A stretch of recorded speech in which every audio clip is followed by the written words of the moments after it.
What's up, guys? It's KB. Make sure you subscribe to the Underground Sports Philadelphia YouTube channel. Click the bell icon down below so you don't miss a single video from us. And thanks for tuning in to another video from Underground Sports Philadelphia. Now let's get into it. Philadelphia, baby, you're going to love it. Best sports fans in the world. Actually, the worst, but that's what makes them the best.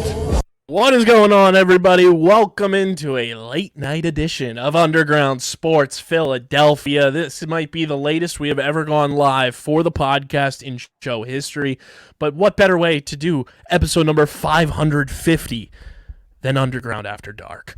It's KB coming at you from Underground Studios. Matt is still in Italy doing the thing, so joining me here on late night, I feel like Dr. Drew. It is Mr. Patty Pitts. It's popping. It's the host of the most Renaissance man who always thinks he can, and the title's over there, and I'm not moving from the spot. Champion of the peeps, back in the underground. I know we're doing this late, and you know what? The champ just takes no nights off. That's what we There do. it is. We just take no nights off. We have a lot to get into, from the MLB All-Star Game to the Flyers having quite the hot mic during a press conference this week. Dallas Goedert was on Part of My Take with some unbelievable quotes. The number one selling jersey in the NFL in the month of June. He's from your Philadelphia Eagles. We'll get into that. Seems like the Eagles' Kelly Green jersey reveal is right around the corner as well, since we got another iconic jersey unveiling today. And then the Philadelphia Union, as we record this, it is 10:15 p.m. Eastern time while we're live. Philadelphia Union, hold the line, boys. They are currently winning against Nashville in the biggest game of the season so far. We'll keep you updated on that as we keep it moving along. We will also have another edition of Brink, Bonk, Bump. It's my new favorite segment. It's gonna hit. I thought of some great merch ideas for it too. I'll tell you off pod. It's gonna be great. It's gonna be electric. But before we get into everything, make sure you guys are following us on the socials at Underground PHI, Twitter, Instagram, Threads, TikTok. That's the handle for all four. Facebook.com/Underground Sports PHI, Twitch.tv/Underground Sports PHI if you want to watch every Wednesday show live before it goes out anywhere else. Follow me on Twitter at KBIZZL311, Instagram and Threads, KBIZZLE11, and on TikTok at KB Underground, which I will post my first TikTok and start doing the ticking and talking when I get to 100 followers. So if you want the TikTok goodness from your personal boy, follow me. You can follow Pitts on Twitter at Pat_Pitts, on Instagram and Threads at Pitsy35. Should we reveal the TikTok, Pitts? What? Yeah. Or should we make people try to find you on TikTok? I think, you know what, I like finding. I want to be found. Just one big game of hide and seek. Go find them. Subscribe to the podcast feed on Apple, Spotify, or wherever you decide to get your podcast. Leave a 5-star rating and review. It goes a long way for helping the show continue to grow, helps more people find Underground Sports Philadelphia and our entire podcast network.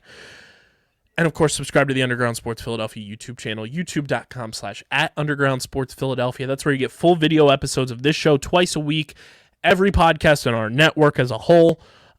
You also get clips, live streams, original content, all that goodness. If it's video form, it's on our YouTube channel. We are currently at 516 subscribers. Need you guys to subscribe, smash the like button, ring the bell icon, comment, because if we don't get to 1,000 subscribers before September 4th, DJ has to unfortunately move to Alaska. Dude, he has to move. He has to and do I it. know nobody wants DJ to move to Alaska. So go subscribe. We need 484 more of you to go subscribe before September 4th. It's a tall task, but I think we can do it. And we need to get to 600 subscribers before the end of this month. Otherwise, something else bad may happen. So go subscribe. Yeah, DJ might have to move to Alaska, don't you know? Or he might just go full Edward Sharpe and the Magnetic Zeros and just go from Alabama to Arkansas and then Alaska. All the A's. Oh, the state song. Yeah. Yeah. Well, it's an actual song. where the song goes, Alabama, Arkansas. I don't remember how the rest of the song goes. Something, something, I will be with you. You'd know the song if I played it, but we're live, so Yeah, copyright. I get it. Okay, I'm with you. This show, obviously presented by the City of Vineland and the City of Vineland Municipal Calendar, features city-organized, city-sponsored, and city-affiliated events that are of public interest. The calendar, which is accessible at vinelandcity.org, is a good way for residents and visitors to build awareness, remain engaged with city government, and participate in local events. You can also follow the City of Vineland on social media via their Facebook, Instagram, LinkedIn, and YouTube pages. Through these tools, you can stay connected to the community and get important announcements about programs and services offered by the city. Vineland, New Jersey, where it's always growing season. And big thank you to Security 21 Security Systems and Paul J. Gillespie Incorporated for their continued support of this podcast. Pitsy, the All-Star Game has come and gone. Another midsummer classic in the books.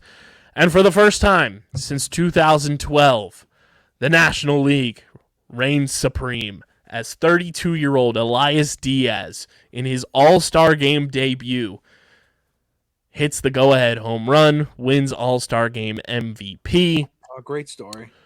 But who scored the tying run?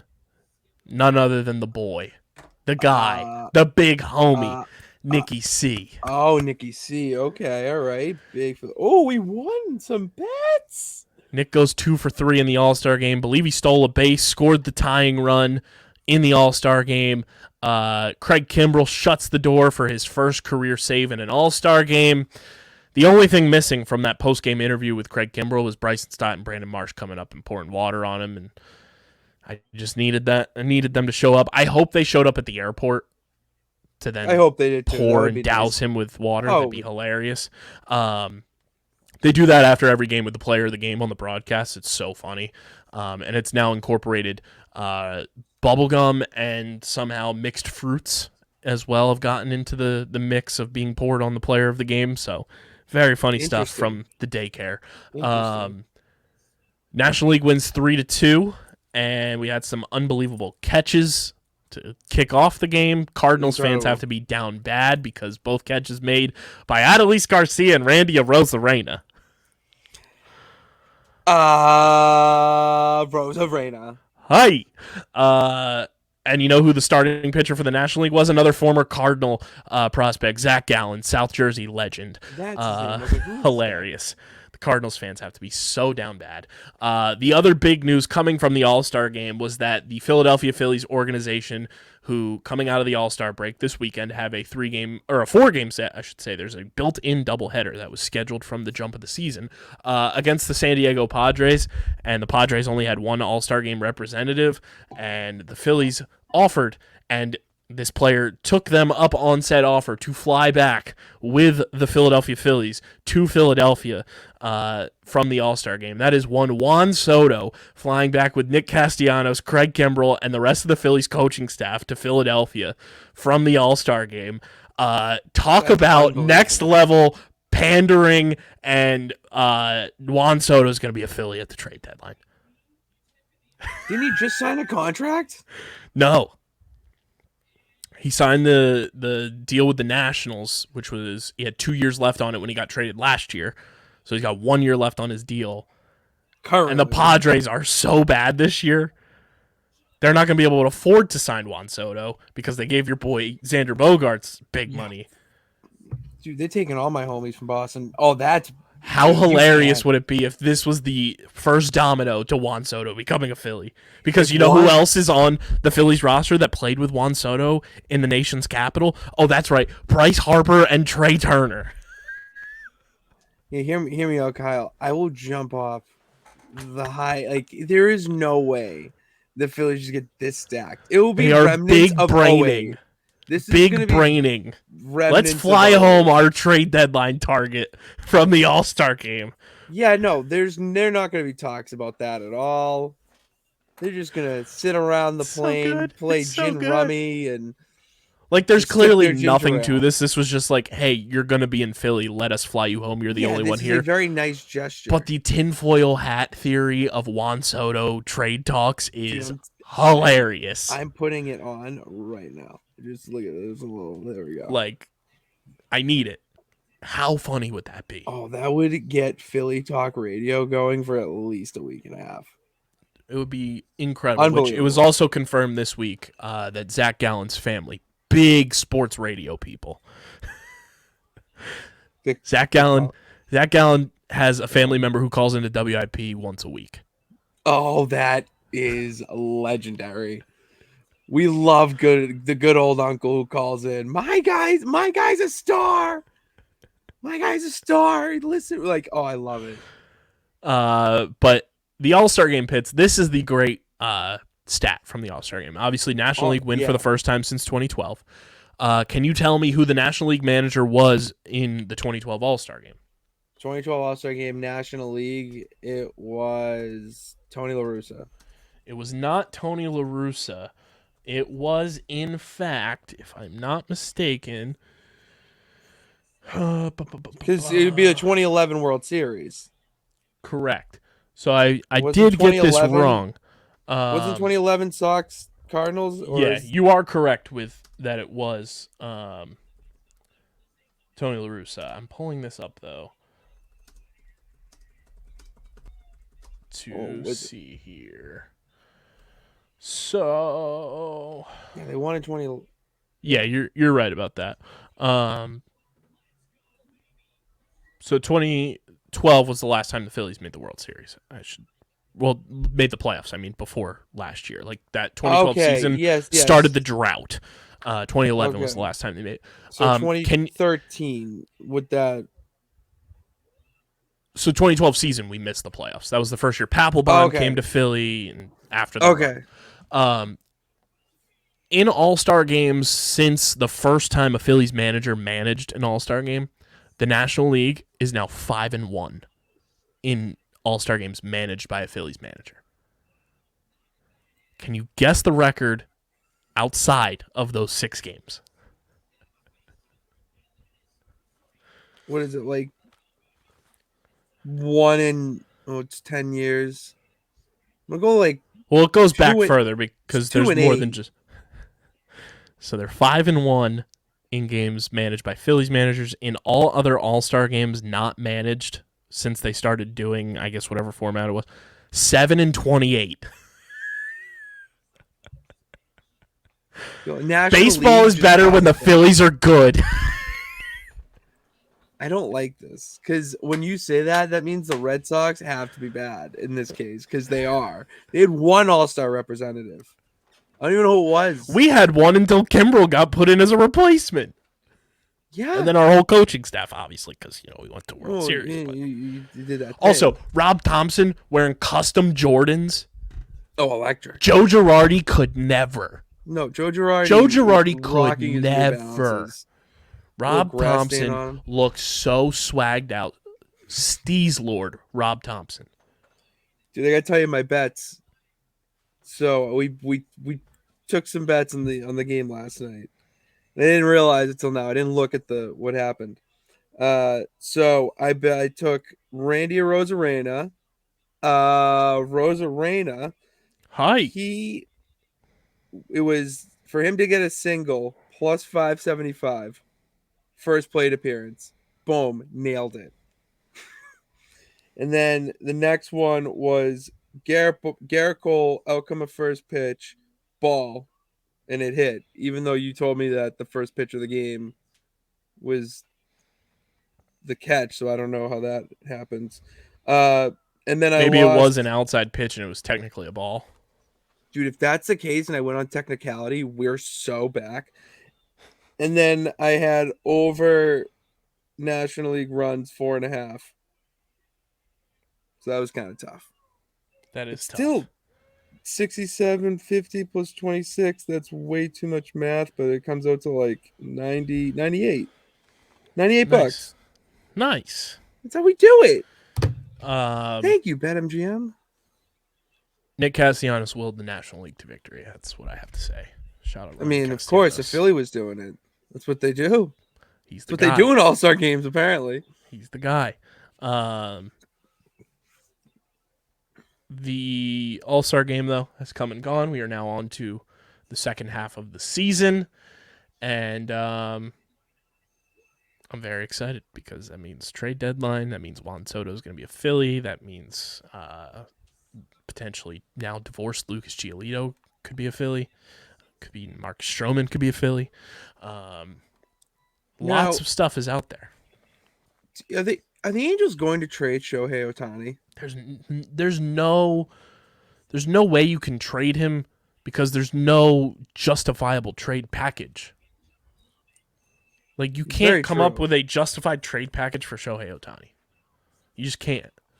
And then if you trade him, you are forever known as the GM who traded Shohei Ohtani away from your organization. You will never get another job again, and you will get fired after this season.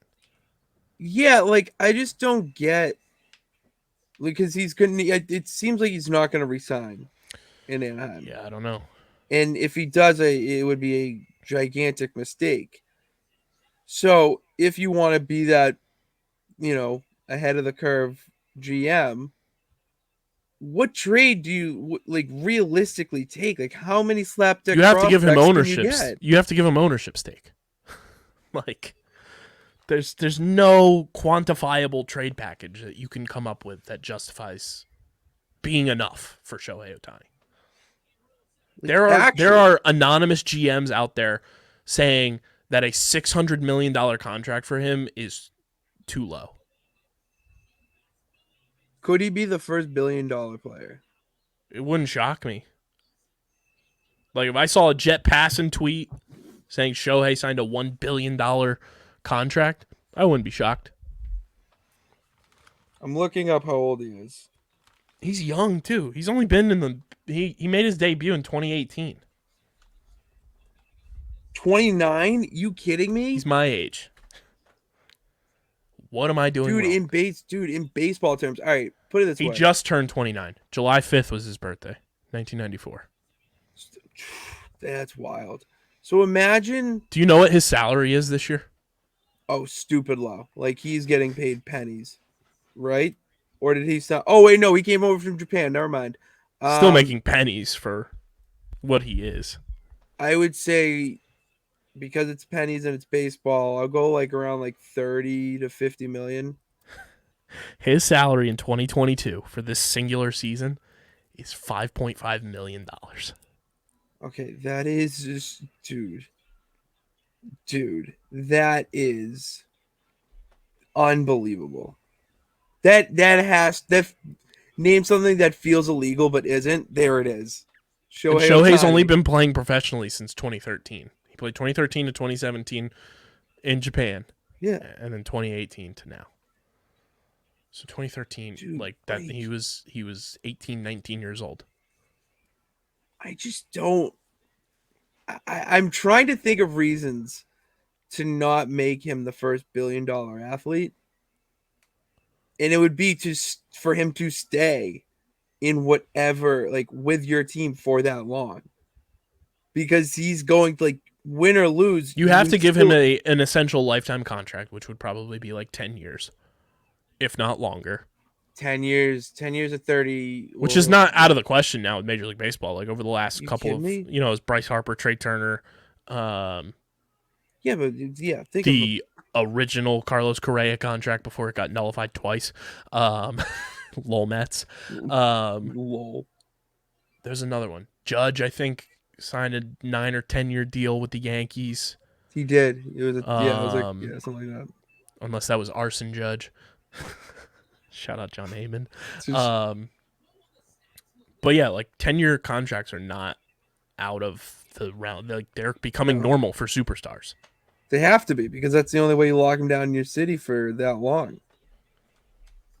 I'm looking that up now. Contract. Yes, Bryce. Oh, Manny Machado. Signed 11 I always forget about Manny Machado. Mookie is 12 years with the Dodgers. Oh, that's so painful to hear. Lindor is 10 years with the Mets. Trout was 12 years with the Angels. Trout? Oh, God. Michael, that is tragic. Yeah, I mean, Mike Trout signed the biggest deal, length and dollar-wise, in baseball. Dude, he's... In 2019. Trout's deal was 12 years, $426.5 million. The Angels have two of baseball's Babe Ruth's modern era, and they still suck. Mookie Betts is 12 years, $365 million that he Jesus signed in February of 2020. This is a lot of money. Judge is 9 years, $360.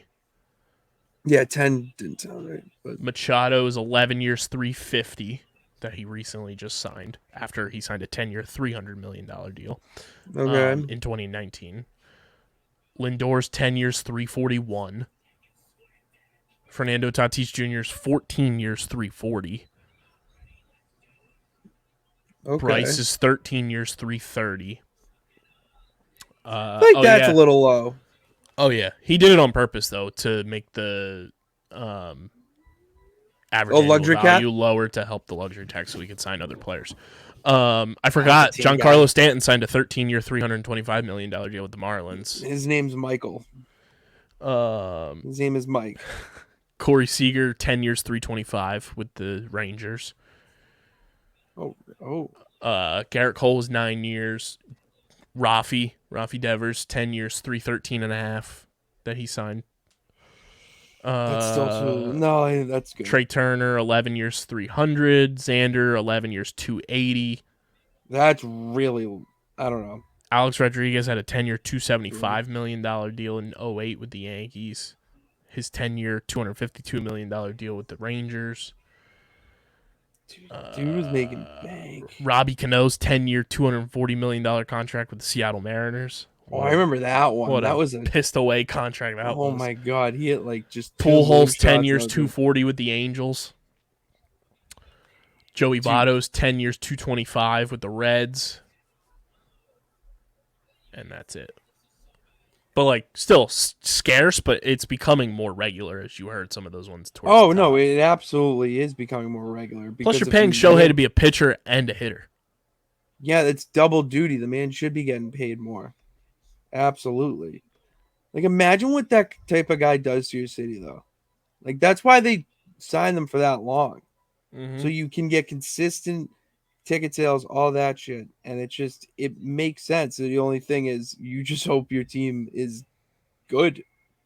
Or you're actually putting the pieces around them so you can actually fight for a championship and not just having a regular season. And that's it. Yeah. It's going to be interesting with Shohei.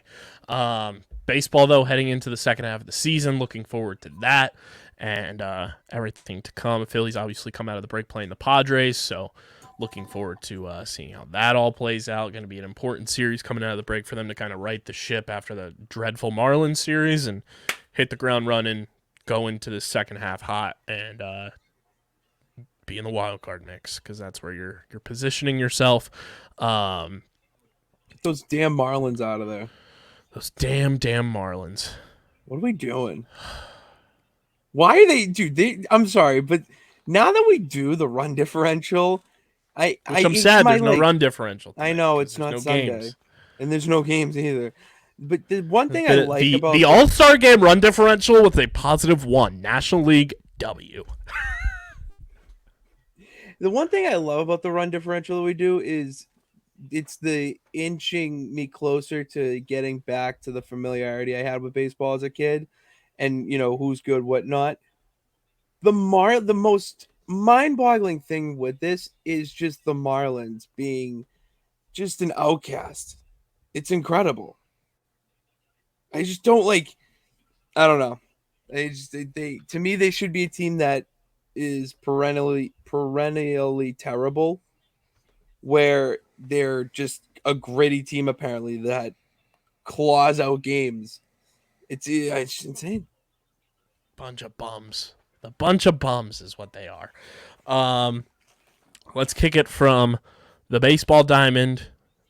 We can go two paths here, Pitsy. We can go the hot mic route, or we can go NFL players beefing to the public. I kind of want to talk beef because I'm you see me in my relaxed pose right now, and that's exactly how I would have reacted I watched I don't mean to sound like Cat Williams. Exactly. how I would react if it was happening right in front of me, because that is just popcorn city, man. All right, let's talk NFL player beef, more specifically defensive back beef. It's brought to you by our friends over at Kenwood Beer, the official beer partners of Underground Sports Philadelphia. Smooth, clean, and bright with taste to boot, Kenny is the routine choice of folks who want a balanced, flavorful, no-frills beer that's right for any occasion. Some call it the best light beer they've ever had. We just say you can't beat the original.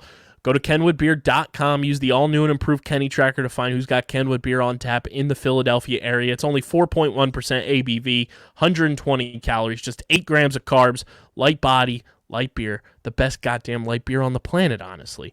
You can also get it at your local liquor store in Philadelphia area as well. Got to be 21 or older to do so, and of course, please drink responsibly.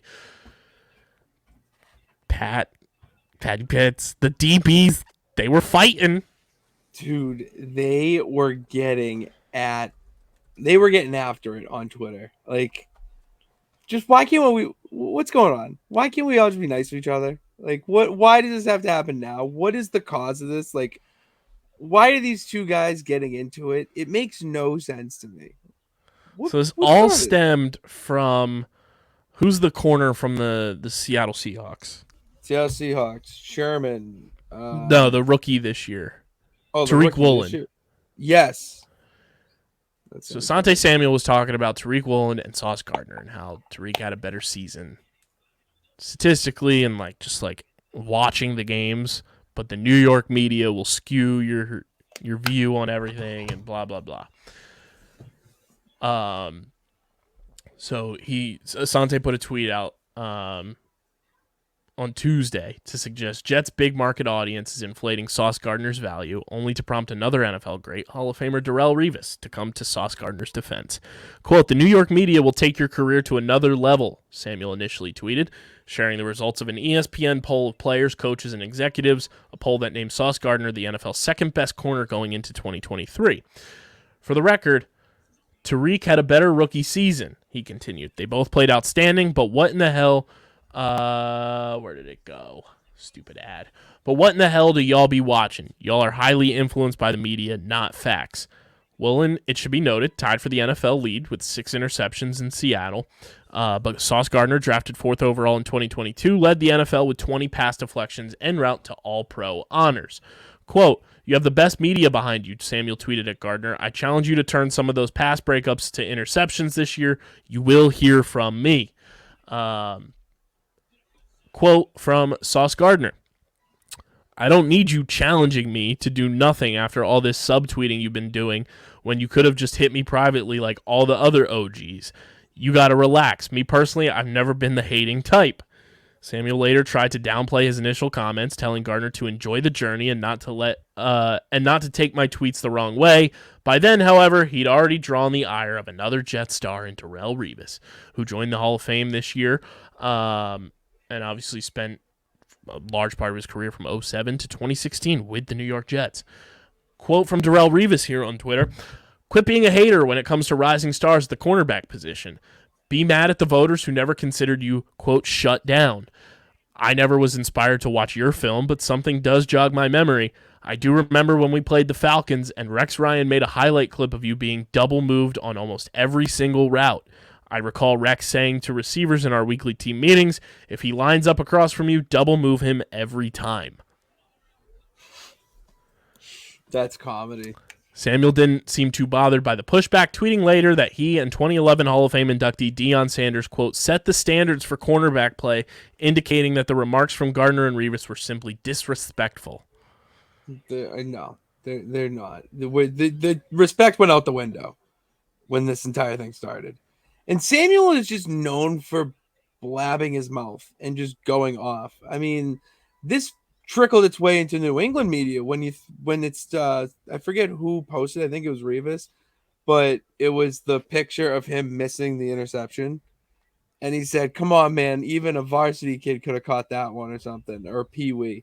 And it's like, dude, that's just what they do. They do little shit like that to pick at each other and get this beef going. Samuel, I hate him. I can't stand him. See, that's crazy. Shit. I love Asante. I love him. Love him. You talk shit about Bill. I can't do it. I love him. Go Birds. The funniest part of all of this DB beef is that when you sit back and think about it, because we just had tight end university happen with George Kittle and all the tight ends. We have O-line masterminds with Lane Johnson and a whole bunch of offensive linemen. You always see wide receivers working out together in the off seasons. Quarterbacks are this fraternity above everybody. It's quite funny that the defensive backs are the only ones that fucking hate each other's guts.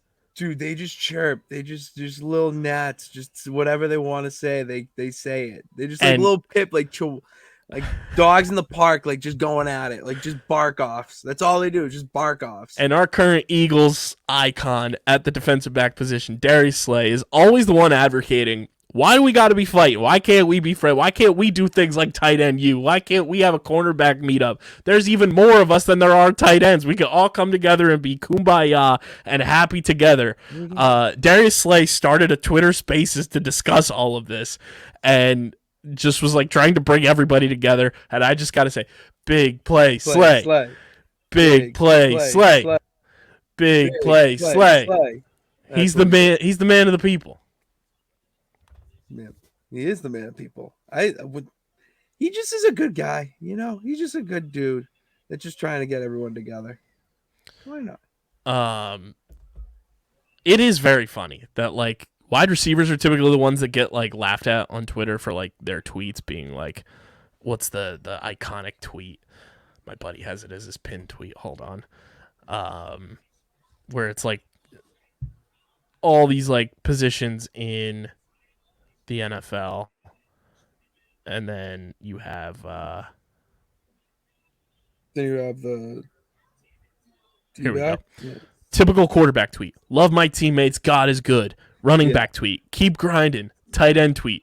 Derp. Wide receiver tweet. The enemy speaks kindly and holds the knife. Which, do you want to laugh even harder? Is it the DBs? Do you want to laugh even harder? I need to laugh.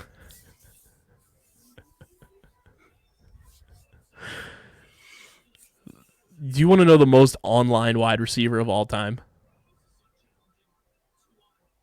It's A.J. Brown. Really? Because A.J. Brown, his pin tweet, February 26, 2023, in quotation marks, the enemy speaks kindly and holds a knife.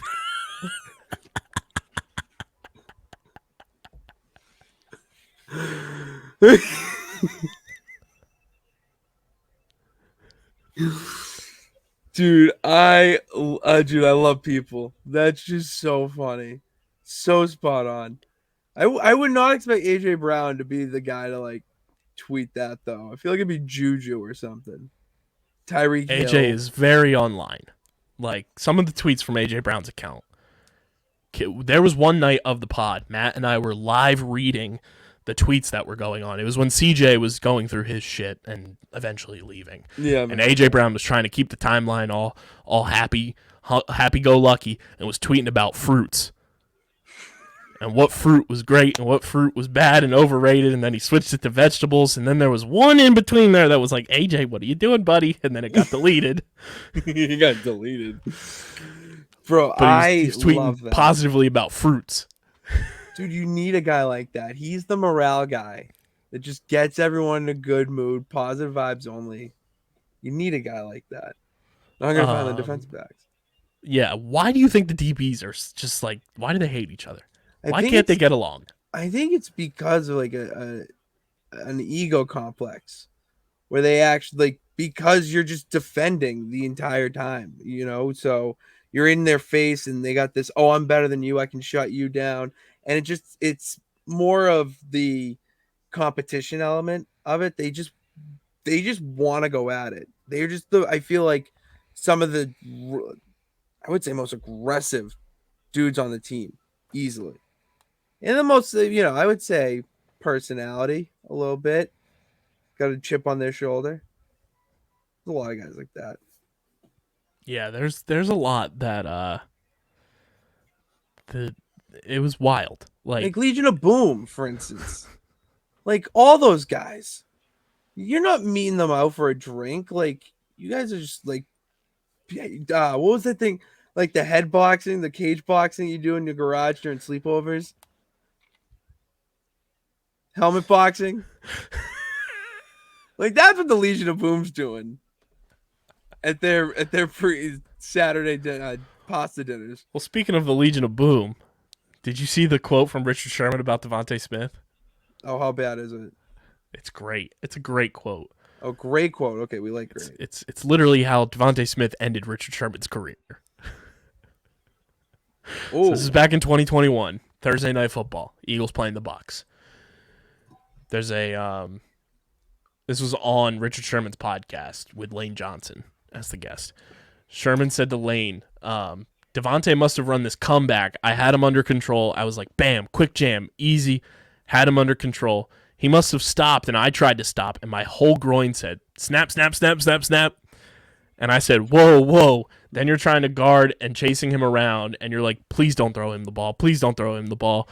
My coach is looking at me on the sideline like, hey, you want to come out? You want to come out? I'm like, yeah, but they're in a hurry up, so I'm like bailing out. At that moment, I was like, yeah, this is probably my last year. I don't got it for these young dudes right here. That was the last game Richard Sherman started in his career. Oh, so you're telling me that Devonta Smith is him? Okay. Skinny Batman ended Richard Sherman's career. Dude, that's the dude that took out Sherman. That's crazy. That's a great dude. That's hilarious. My groin went snip, snip. Snap, snap, snap. Those are, dude, such a illustrator, you know?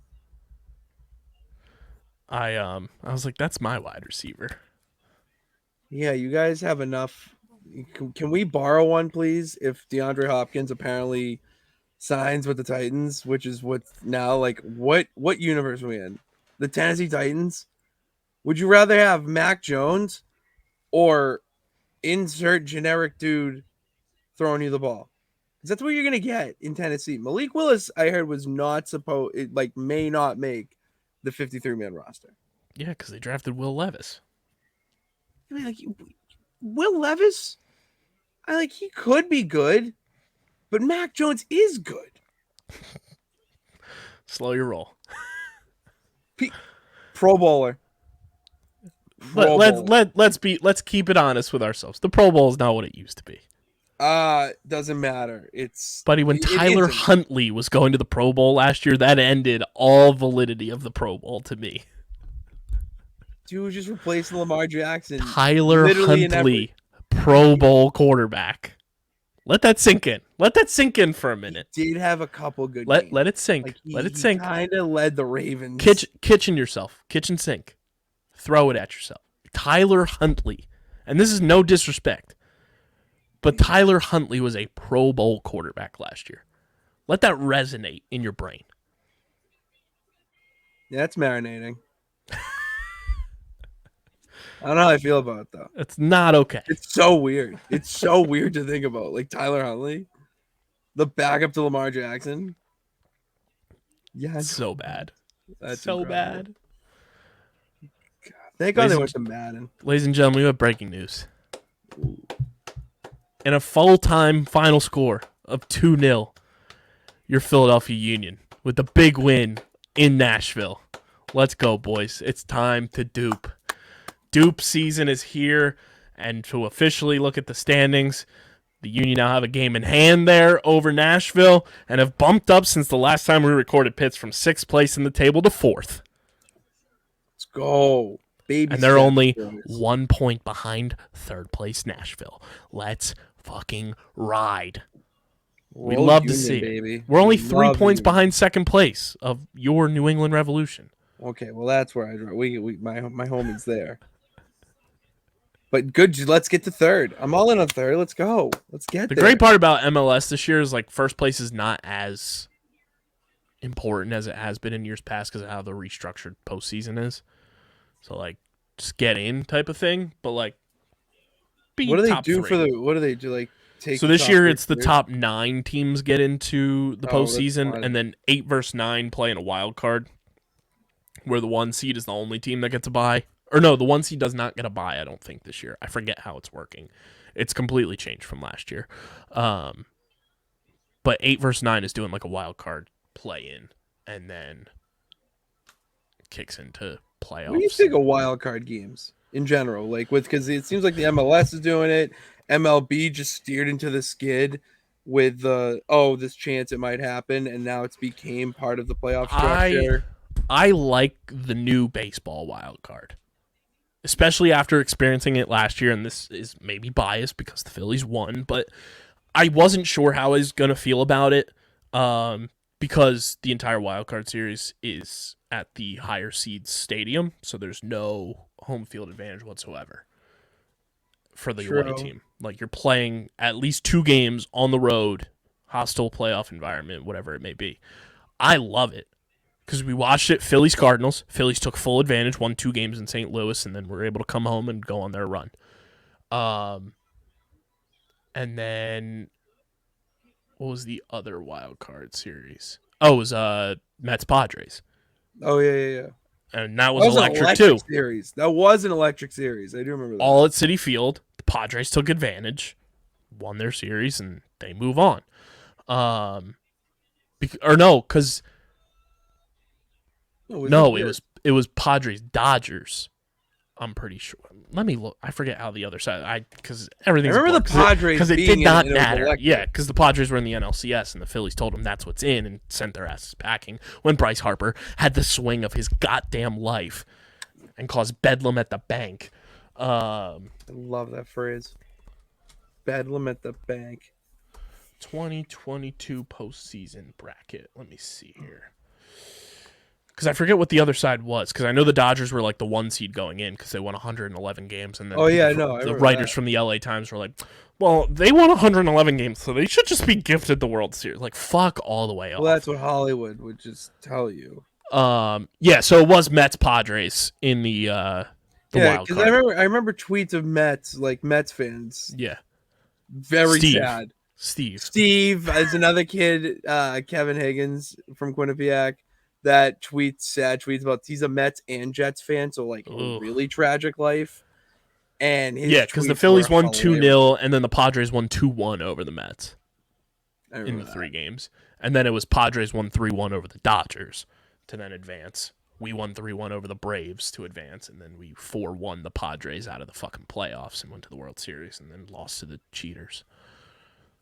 Cheater, pumpkin eaters. Those fucking scumbags. It's October. They shouldn't have even advanced. Should not have even advanced. They shouldn't have. I'm with you. We stand. You got your New England ally here.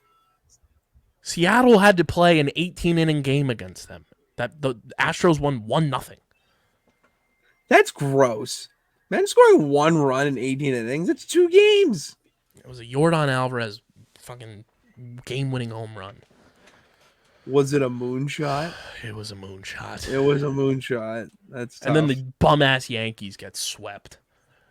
Whoa. That's we like that. That's see, fine. From my perspective, I would have loved to have played the Yankees because the Phillies would have destroyed that Yankees team last year. It would have been vindication for 2009 when they had cheaters all over their mound from taking steroids. Alex Rodriguez should not have been playing in that World Series. Yeah, shouldn't he have been suspended?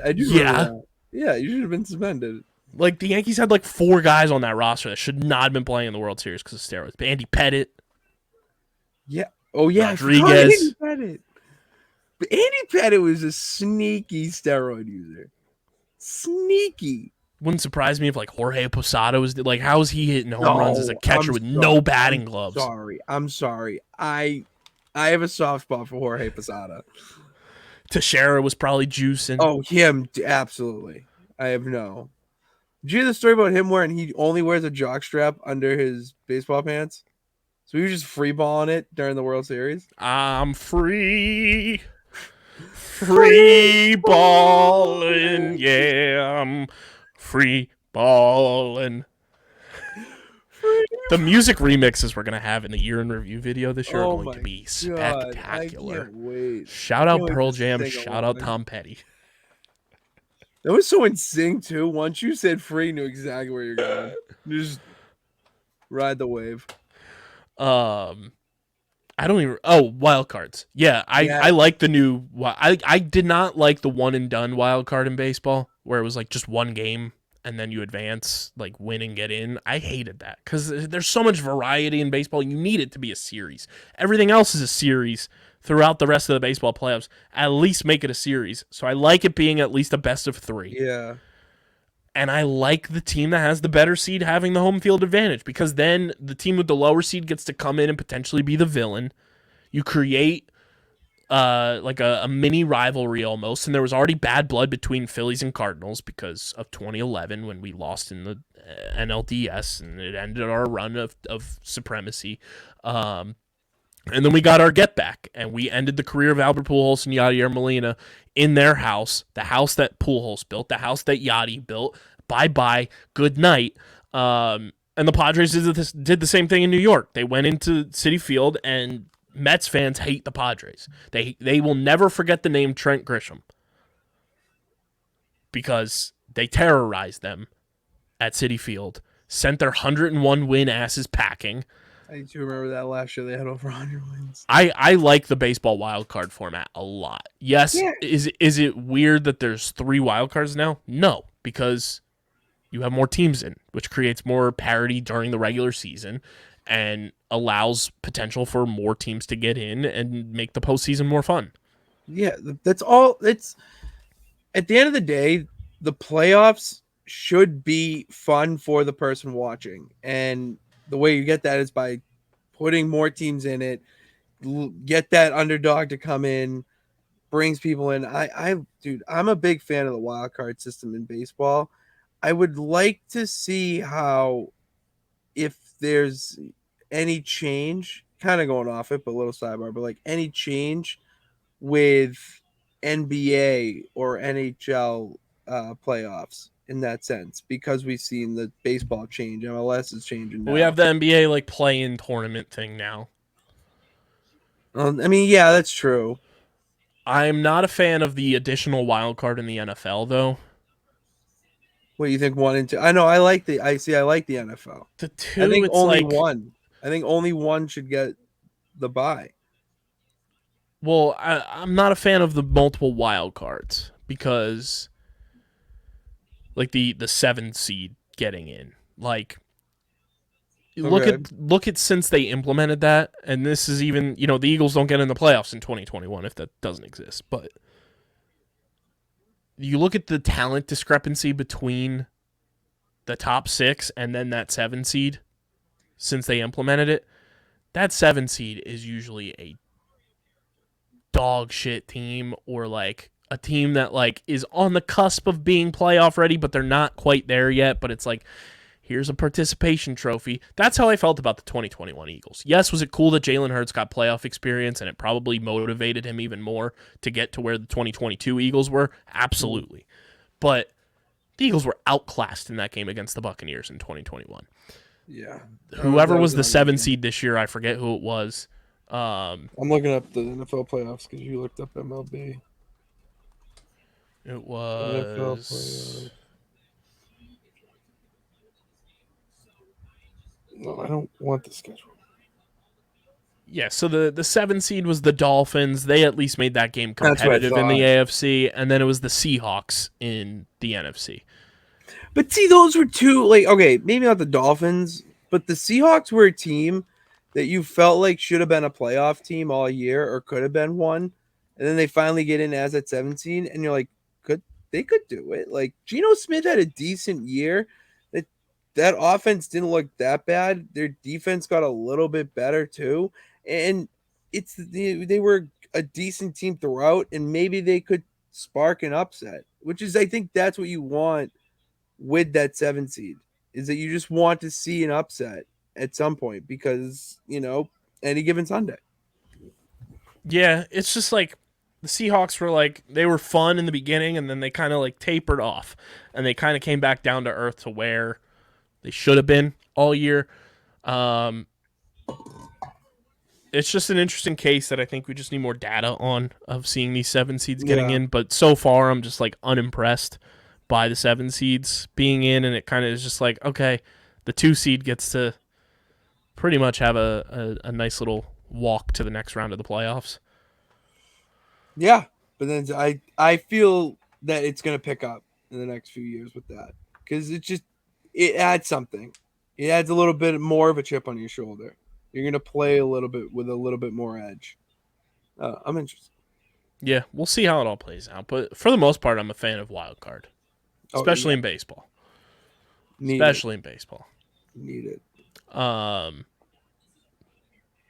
Nice fun tangent there. Social media clip now. Yeah, let's talk about this. It's brought to you by our friends hilarious over at Wasted Wedge, because I'm sure the Flyers front office surely needed a wasted wedge and a couple of shots after this. A new age of golf has arrived, everybody. If you're looking to be the talk and envy of your group and create memories with your friends and family, look no further than the lineup of Wasted Wedge products and merchandise. These Wasted Wedges are a blast to drink shots out of on and off the course. It's a revolutionized way of the shot ski. It's an easier way to carry it around. It's lightweight, compactable. There's extender pieces to get more people involved. Plastic cups. It's the game changer. Keeps things cleaner, your beverage of choice in them. You guys can check them out at wastedwedge.com or find them at Wasted Wedge on Instagram, Facebook, and Threads. Follow them. Be sure to let them know you're coming from Underground Sports Philadelphia. Remember the name Wasted Wedge and wastedwedge.com. The Flyers had a hot mic from their social media team during a virtual interview that was broadcast from their social media pages like they traditionally do. Hot mic gets picked up of somebody in the background asking why a reporter was asking this fucking question about the Flyers and the rebuild and what makes them a destination even in a rebuild. And then in the background, you also hear the Flyers stink or the Flyers suck. Why are you even watching? Not great look. Not a great look. Not great, Bob. Not great at all. So many press conferences I've been in, and you're standing behind the camera, and you're silent because you want nothing to get picked up, and you do not want to be in that position, getting called in, being like, "Hey, they picked up you saying this about Rand Pecknold or this head coach or this player on the hot mic," and then you have to explain it. It's a whole, and then you can lose your job, and we don't want that. We don't want that. We like being employed. Flyers put out a statement to everybody, and nobody knew what the hell they were talking about, which is crazy. Caption. Like, the Flyers could have just let this slide in terms of not putting a statement out, nothing, and nobody would have known that this even occurred. Yeah, because that's when you look at the statement tweet when it first came out, everybody was like, "Huh? What happened? What is this about? What did I miss?" Going to the reply. I need my replies. I quote tweeted it with the Hamilton gifts. So what did I miss? Great use of Hamilton. The statement from Keith Jones, the Flyers' new president of hockey operations. Earlier today, our social media account streamed a recording of a virtual press conference, which included disrespectful remarks by members of our social media staff. On behalf of the Flyers organization, I want to extend our apologies. Any disrespect towards reporters is completely unacceptable, especially when they are simply doing their job. We have reached out to the reporter and outlet personally to express our regret and will continue to promote an environment of mutual respect when working with media. Keith Jones. Great tweet from my good friend Andy Bowers to responding to it saying, "So who tweeted this?" So that got me. Again, unbelievable reply. Just a wild sequence there, and I mean, kids, you always got to turn the mic off. Just double check yourself.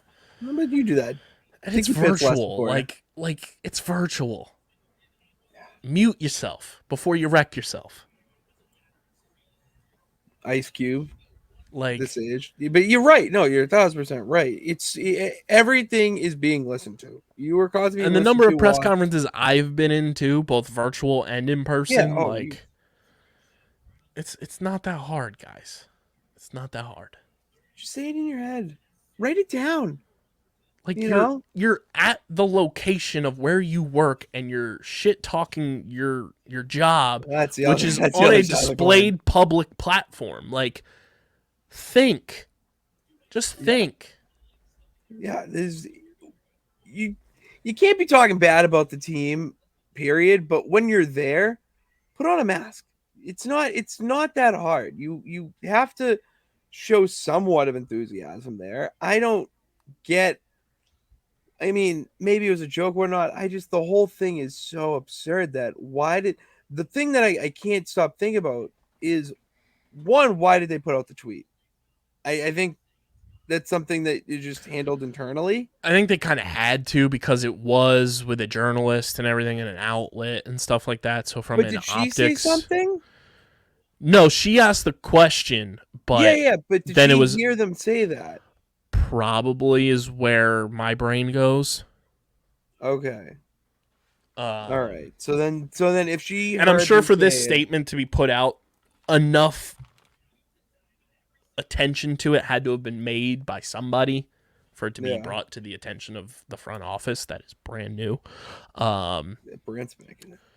That could have been another move too, because it was a brand new front office and it's out with the old, and that's the old thinking, Mhm. and oh, we can crack jokes here, and that's the way of life. Then why can't it be now? And it's like, well, it's a different era. We have to evolve. When you talk bad about the team, that bad energy, travels throughout. It's silly Yep. as that sounds, but it's true. So if you are only saying positive stuff or making like whatever, it's got to be in a positive way and help like enhancing the team for the benefit. Even the journalist question, you and I know this all too well.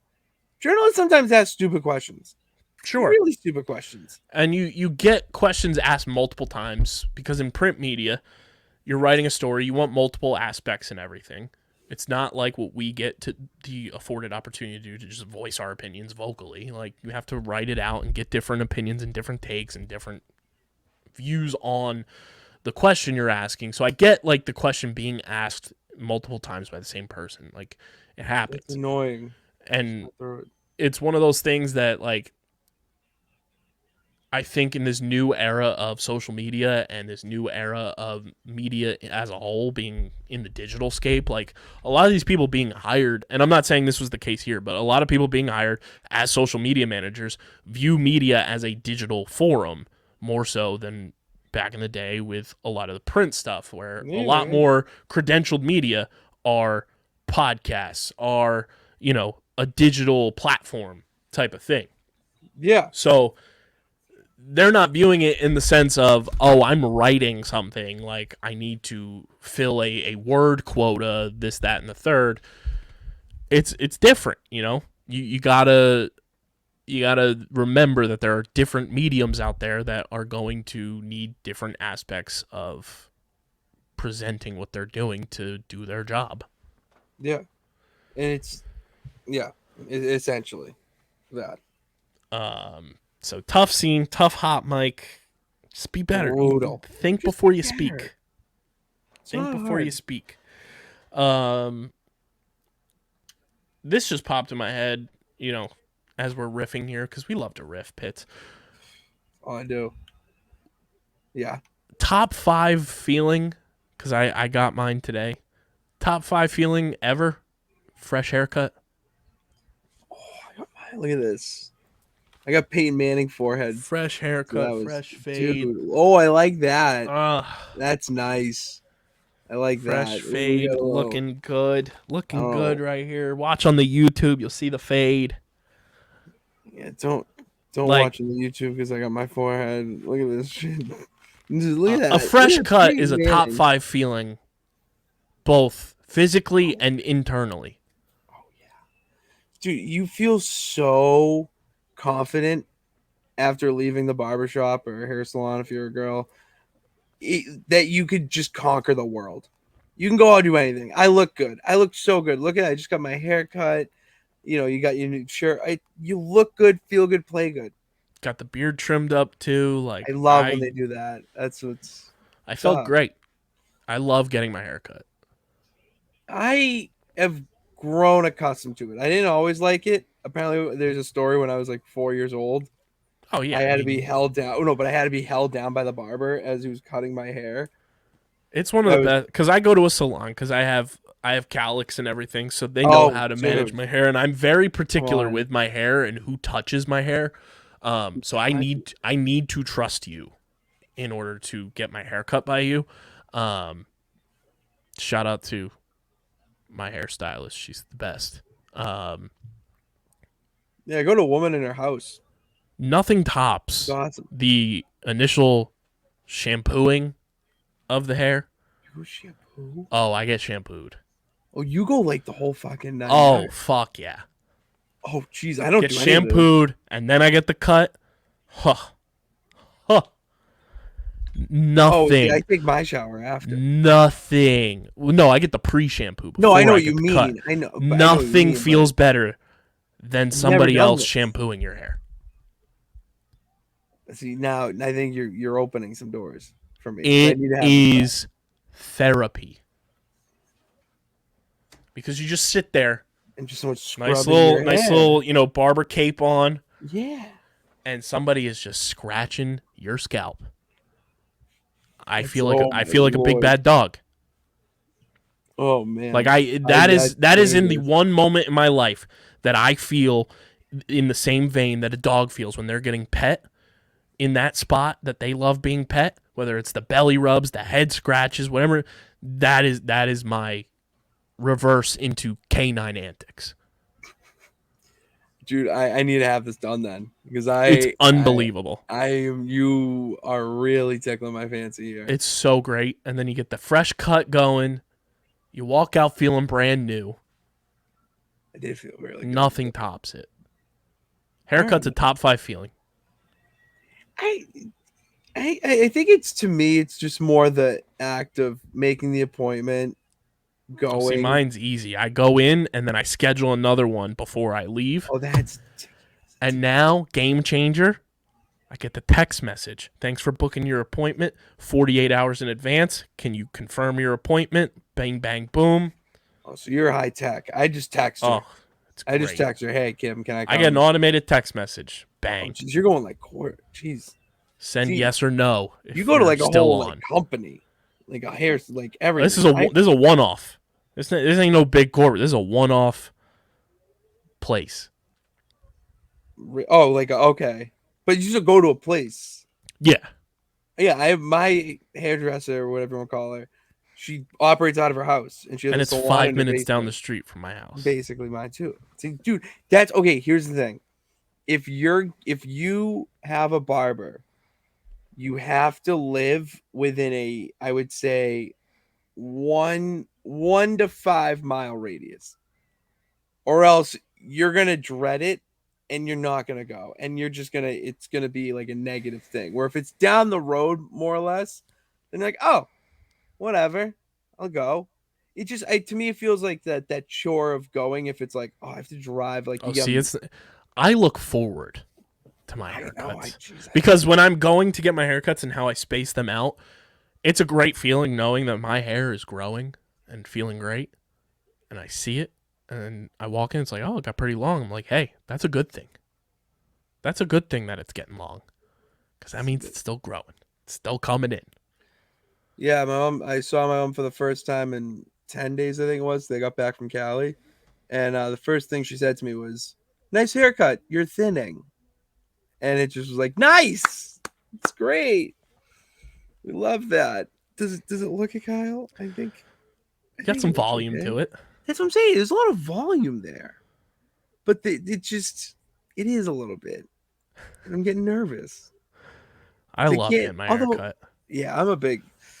It's just you Feels gotta have a good nice. barber, Plus, you get good convos too. Like if That's you have that what I'm- rapport with whoever's cutting your hair, gotta have a good rapport. conversations are undefeated. Great conversations are made in the barber chair, hands down. It's the best. Comment your top 5 feelings in the YouTube comment section. Yeah, Haircut has to be one of them. Has to be. Might even be being top after 3. a road trip. Bladder full pee is definitely in the top 5. Like rest stop or at your destination, Or even just one of those feelings of like, I have to go, and then you make it just in time. sweet release. Just Great. sweet release. It's great. Dallas Goedert was on Part of My Take. Quick quote. He apparently said that NFL opponents called the Eagles pussies for running the tush push play. It's like, hey, don't give the Eagles a 3rd or 4th and 1. How about that? Do your job. Yeah, I'm not gonna comment something negatively about something I would absolutely do. If 92% of the time, it works every time. like, dude, that's an A minus. That's what we want. That's what you want to strive for. I'm all right with it. It doesn't break any rules in my eyes. It's Nope. just like, It's legal. yeah. And we're only going to get better. I talked about this on Streamer Season. Did you see the reel of the IMAX film for Oppenheimer? It's like No, but I've 11 seen. miles long, Oh, and it's 600 pounds. 600 pounds. Yeah, I gotta find the thing here to accurately Jesus represent what I Christ. have here. Dude, that movie's gonna be so good. I gotta go see that. Where is this at? Wait, didn't it come out already or no? July 21st. Okay, okay. That with Barbenheimer. Yeah, apparently Nolan's pissed that Barbie is coming out. Which is very anti-Christopher Nolan. So I don't believe that quote. Yeah, if you mean saying that that's something he wouldn't really care about? Yeah. It's also Barbie. He wants movie success. And I mean, the marketing that both of those movies have done for each other because of social media is unbelievable. Dude, it's Barbie. It's not like Oppenheimer and like 1912 or whatever that war movie is. Like, they're two very vastly different things. Yeah. Oppenheimer IMAX. Let me see if I can find this tweet here. Yeah, so the Oppenheimer IMAX print is 11 miles long and it weighs about 600 pounds. Jalen Hurts squats the Oppenheimer IMAX print.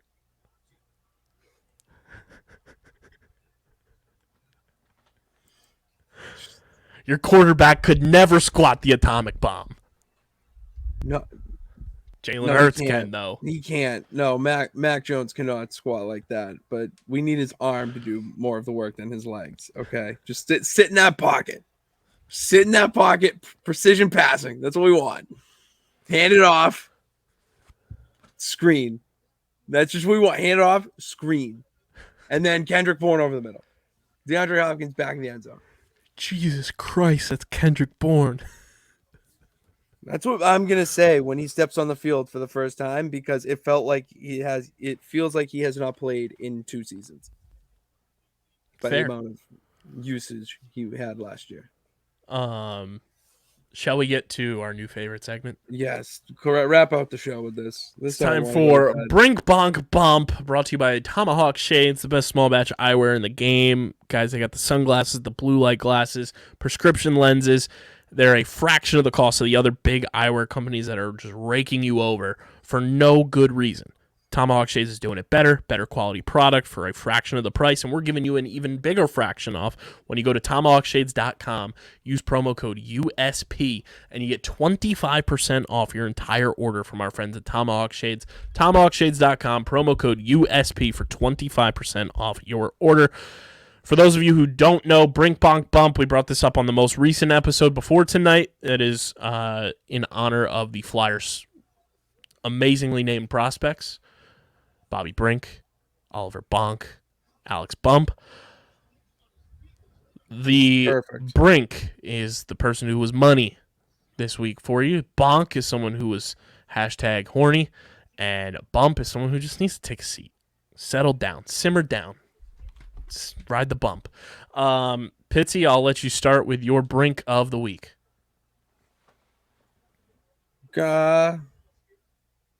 Give it to me, dude. I placed 3 bets last night. 2 of them hit, and I have $98. Selfish Brink. No, the champ deserves it. All right, it's like, come on. I just put that in. I put Rosa Reina for a single in his first appearance, and he does it. Are you kidding me? Come on. The champ speaks. You listen. My Brink is going to be the Phillies All-Stars. They willed the National League to victory. Nick Castellanos goes 2 for 3. The boy representing. Craig Kimbrell slams the door shut. Rob Thompson with the custom J's. The Phillies All-Stars get the Brink. Your Bonk. These random accounts following me. I know what you're doing. It's just stop. All right, these bots, they're like, hey, and they're following me, requesting me, and it's really killing my ratio right now and stuff. And I'm just annoyed with it because I'm not gonna like when I get a notification through Twitter and it's this person followed you. I'm like, awesome, like someone listened to the pod or something, and it's just random porn bot account. I'm just like, what? What are we doing? Like, no. I'm putting out wrestling and sports content. You do not fall into either of those two categories. Just annoying. My bonk has to go to Israel Adesanya, the style bender from the UFC. Oh, UFC yeah, fighter yeah. style bender. Daily Loud on Twitter posted a photo of Vanessa Hudgens in a pool in a bikini, to which Stylebender quote tweeted said Daily Loud tweet with "We're all in this together," prayer hands emoji. Yeah, you guys Stylebender, my guy. You gotta switch the account, man. Stylebender, my guy. You gotta switch that account. You're horny on Maine.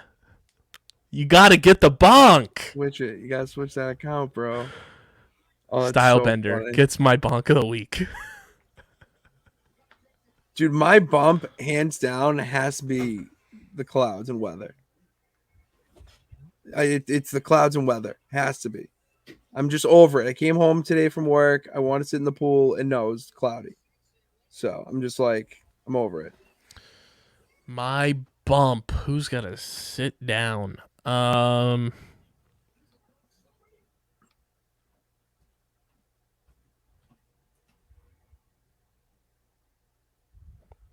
this is the one I didn't think about. I was so hyped for my style bender. I mean, when you saw it, that just I bookmarked it because I was like, I gotta bring this up. You gotta bring it up. Riding the bump train for me this week.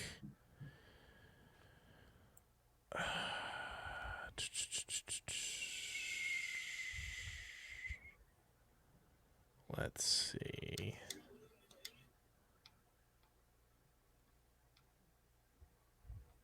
I don't know. Man, this is tough. You have a good week. Something I gotta have something here. There's a bump. There's a bump. This person on TikTok that went viral on Twitter. The username is at MATAKAIA. I don't know if you saw this video. It's the middle-aged woman eating a salad but sniffing the chocolate bar. Did you see this video? No. I'm sending this to you right now so you can see this because I was flabbergasted. I was like, she's probably sniffing the wrong cocoa right there. Because she's sniffing, it's not even salad, it's like broccoli. She's sniffing a chocolate bar to effectively get the aroma of the chocolate to make it seem like when she's eating the broccoli, she's eating chocolate. Absolute lunatic behavior. No, take a seat. Take a fucking seat. You gotta ride the bump. No, you absolutely do. What I gotta say, her willpower to just not eat the chocolate. She is inhaling that chocolate through her nose. Yeah, no, this is unbelievable. But it feels like she's powering through it, really trying to will her way to eat the broccoli. It's gross. Which, I'm sorry, broccoli is not bad. It's not that bad. Grow up. It's really Take a seat. Ride the bump. You are an crazy lady. So there it is, our Brink Bonk bump of the week. I went with the Phillies All-Stars, Style Bender, and Chocolate Sniffing Lady. Pitts, you went with yourself.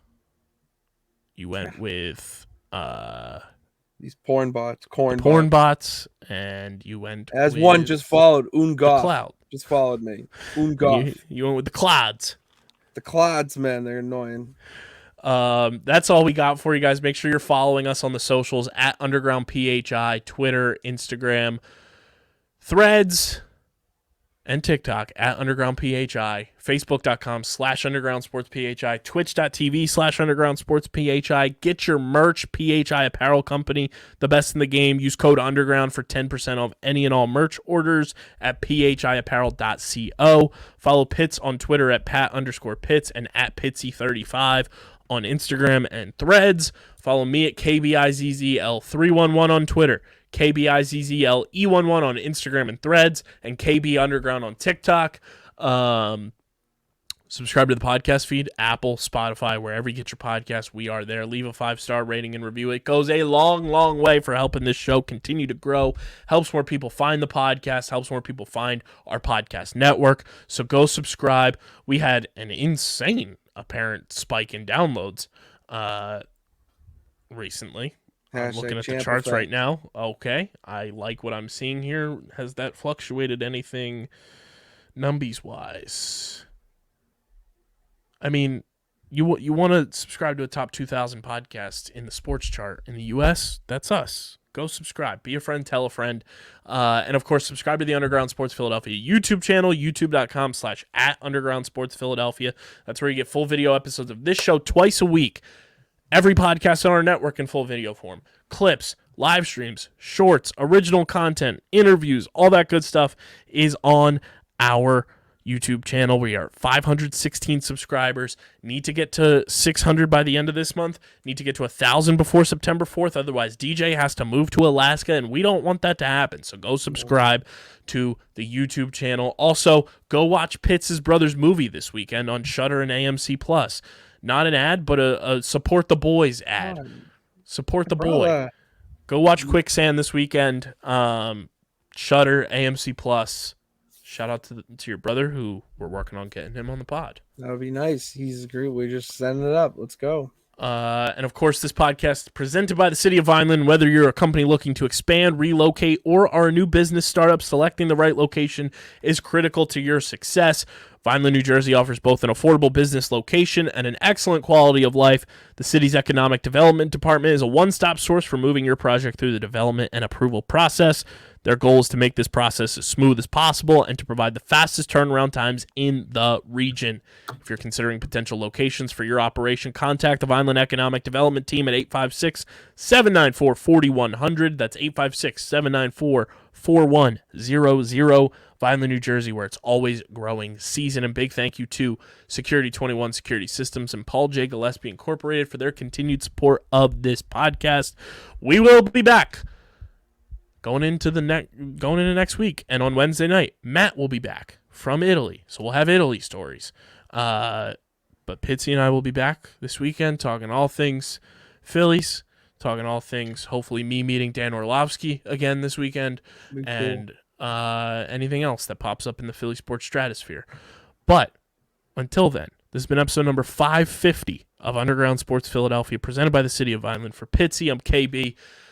Until next time, we're getting the egg up out of here, and we are signing off. Peace.